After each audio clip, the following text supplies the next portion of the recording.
Hello student, जैसा कि हमने लास्ट वीडियो में पढ़ा होगा कि मर्चेंडाइजिंग क्या होता है, what is use of the merchandiser, what is role of the merchandiser and merchandising department का इम्पोर्टेंस क्या होता है।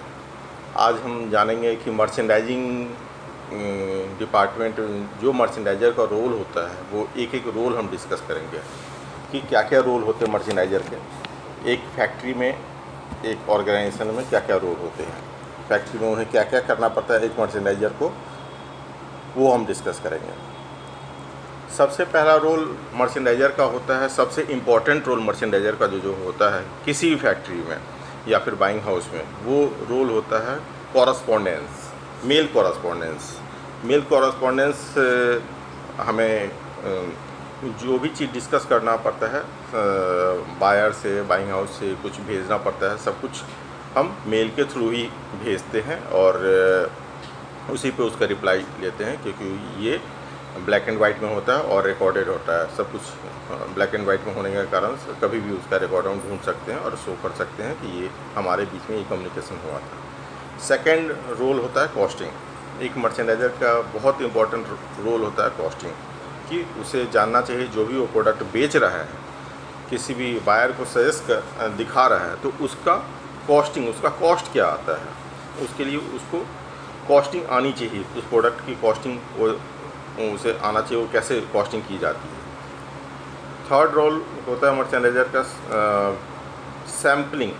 सैम्पलिंग होता है कि किसी भी प्रोडक्ट का डिफरेंट स्टेजेस होते हैं, फर्स्ट सैम्पल, प्रोटो सैंपल से लेके पीपी सैंपल तक डिफरेंट स्टेजेस होते हैं। लाइक प्रोटो होते हैं, डेवलपमेंट सैंपल, उसी को कुछ बायर कहते हैं, फिर फिट सैंपल होते हैं, फिर साइजेड सैंपल होते हैं, फिर पीपी सैंपल होते हैं। ये सब स्टेजेस होते हैं सैंपल के।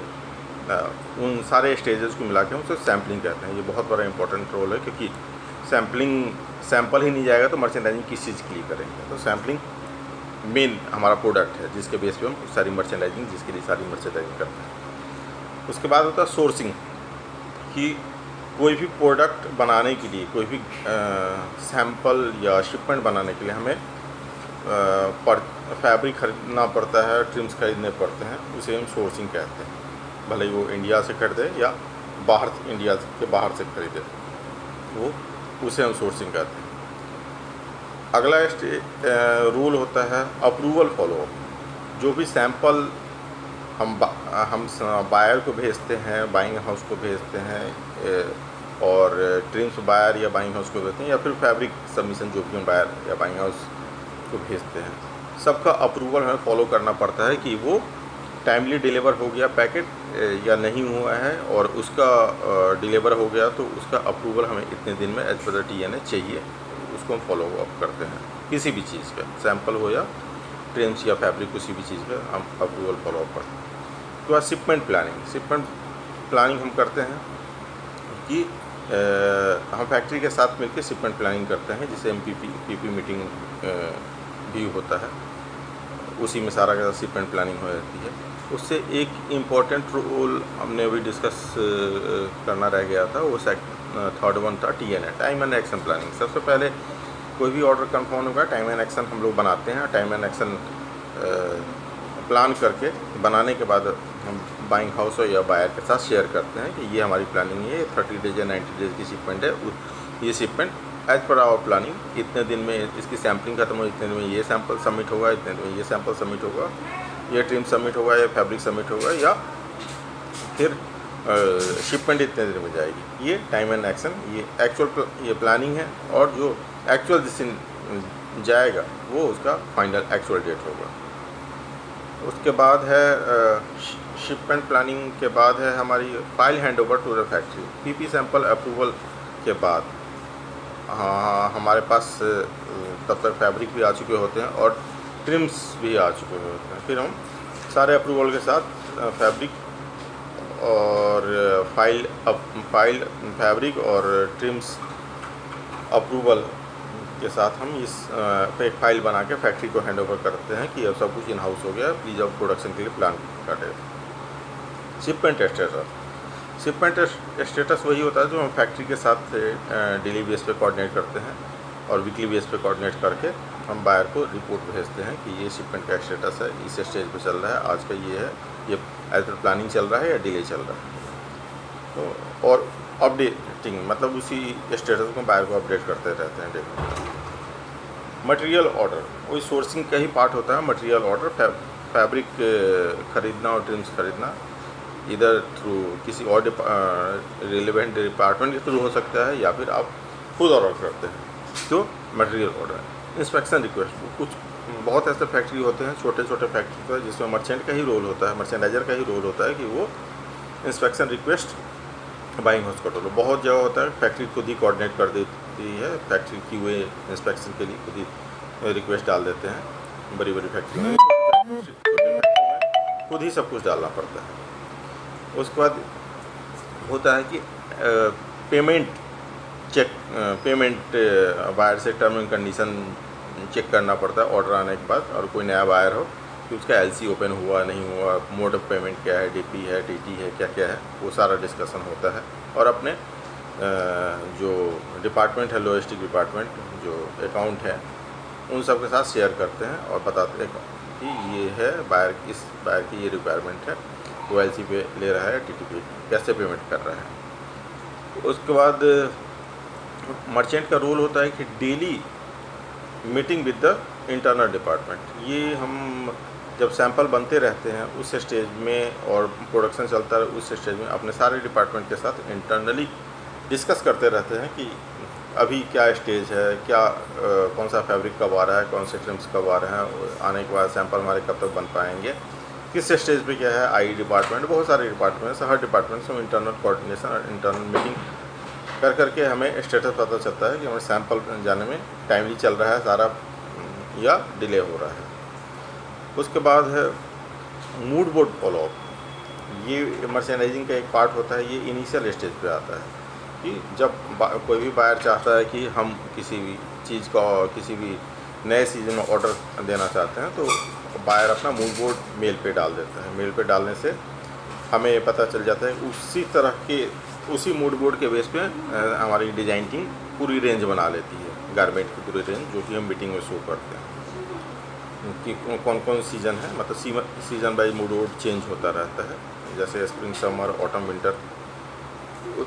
ये हम आगे चल के आगे के वीडियो में डिस्कस करेंगे। उसके बाद है लैब टेस्टिंग। लैब टेस्टिंग बहुत इम्पॉर्टेंट रोल एक मर्चेंडाइजर का होता है किसी भी फैक्ट्री में, क्योंकि जो भी ट्रिम्स या फैब्रिक या गारमेंट जो भी होते हैं उनके हमें टेस्टिंग करवा के शिपमेंट जाने से पहले बाइंग हाउस से अप्रूवल या बायर से अप्रूवल लेके रखना पड़ता है, नहीं तो शिपमेंट मूव नहीं करती। किसी भी तरह की कोई प्रॉब्लम अगर लैब में आ जाती है, कलर फास्टनेस या एफपीटी के स्टेज पे, फैब्रिक पैकेजिंग टेस्ट पे, या फिर जीपीटी के स्टेज पे, या फिर किसी भी तरह की लैब टेस्टिंग में कोई प्रॉब्लम हो, शिपमेंट मूव नहीं करती है, शिप नहीं होती है जब तक कि सारे टेस्ट पास नहीं होते हैं।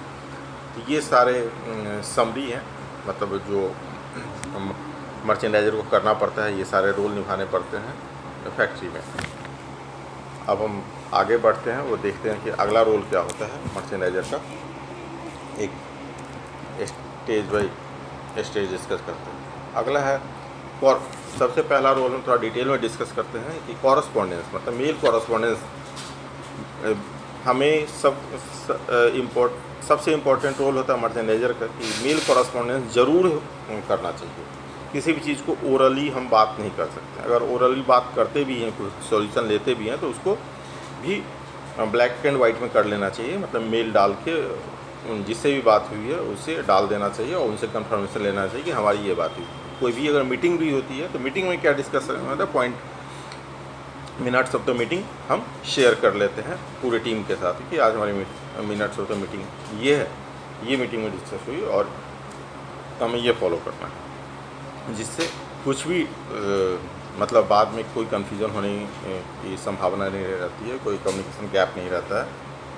कि बाद में बहुत ऐसे केस होते हैं कि हम ओरली बात करते हैं लेकिन बाद में अगर कोई बायर या बाइंग हाउस या फिर फैक्ट्री या फिर इंटरनल टीम भी कहता है कि नहीं ये बात हुई थी, तो हो सकता है सामने वाला बंदा बोले कि नहीं ऐसी कोई बात नहीं है। इसलिए जो भी हम बात करते हैं वो मेल पे डालते हैं और सामने वाले जिसको भी मेल डालते हैं उससे हम चाहते हैं कि वो भी उस पर कंफर्म करे तो हमारा रिकॉर्ड होता है। जैसे भी किसी भी इंटरनल डिपार्टमेंट से भी कॉस्टिंग लेते रहते हैं, तो उनसे भी हम कोई भी प्राइस पूछते हैं फैब्रिक का, ट्रिम्स का, तो सब चीज़ का प्राइस हमको मेल पे डाल के पूछते हैं कि ये फैब्रिक है, ये सैंपल है, और इस सैंपल का फैब्रिक का प्राइस बता दीजिए, इसका ट्रिम्स का प्राइस बता दीजिए, कितने दिन में आएगा, जो भी चीज़ है सब कुछ हमें मेल पे ही लिख के दीजिए, जिससे हम रिकॉर्ड में रखें और उसी बेस में कॉस्टिंग आया करें। वैसे ही हम बायर को भी और बाइंग हाउस को भी कॉस्टिंग कोड करके भेजते हैं कि ये सैंपल आपने हमें दिया था, इसकी कॉस्टिंग ये आ रही है, ये भी रिकॉर्डेड होता है बायर को। और communication day by day on the daily basis communication होता है।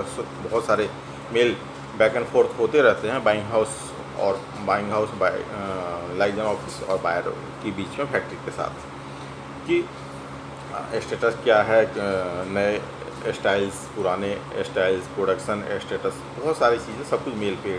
बाहर कुछ भी टेक पैक अपना भेजता है, मूड वोड भेजता है, सब कुछ जो भी चीज़ भेजता है सब कुछ मेल पे ही आता है। और ये ऑन रिकॉर्डेड होता है, कितने तारीख को आया सैंपल, मूड वोड कितने तारीख को आया, सैंपल कितने दिन में बने, फर्स्ट सैंपल कब जाना था, उसका अप्रूवल कब आया, अप्रूवल आने के बाद हमने फिर सेकंड सैंपल बायर की रिक्वायरमेंट थी या नहीं थी तो क्या चेंजेस करने थे, सब कुछ एक एक चीज़ मेल पे ही होता है। तो मेल बहुत इम्पोर्टेंट रोल निभाता है इंडस्ट्री में, कि सब कुछ ब्लैक एंड वाइट में होना चाहिए, जिससे कभी कोई कन्फ्यूज़न ना हो और कोई एक दूसरे पे कोई ब्लेम ना कर सके हम कि ये हमने नहीं बताया था, ये हमने नहीं किया था, ये हमने नहीं कहा था। मेल पे रहेगा तो सब कुछ क्लियर रहेगा, इसलिए जो भी चीज़ होते हैं सब कुछ मेल पे ही होना चाहिए। तो आज हमने कॉरस्पॉन्डेंस और के बारे में जाना है। नेक्स्ट वीडियो में फिर अगले रोल के हम डिटेल में जानेंगे। अगर आपको ये वीडियो अच्छा लगा हो तो इसको लाइक करें, सब्सक्राइब करें और बेल आइकन दबा के बेल आइकन को क्लिक करें, जिससे जो भी हमारे नए वीडियो आएंगे वो आपको जल्दी से आप उसे एक्सेस करके देख पाएंगे। Thank you.